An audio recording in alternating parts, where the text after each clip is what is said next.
నేను కత్తులు కూడా నన్ను తొంగితే పువ్వుల గుర్తులైతే రాజా మర్యాదగా నా దారి కట్టు తప్పుకో. మీలాంటి రౌడీలు అందరూ నా కాళ్ళ కింద తప్పుకుంటూ తప్పుకుంటూ రా.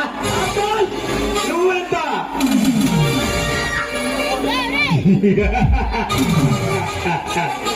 అమ్మ తోడు అడ్డంగా నరికేస్తా. నరుకుతావా? నీకు నరికే కొద్ది అనిపిస్తుందేమో, నాకు వస్తుంది. ఆ ఏనుగు కొమ్మతో సైతం బాటు వేసి కొట్టగల రా, వేటాడేస్తా.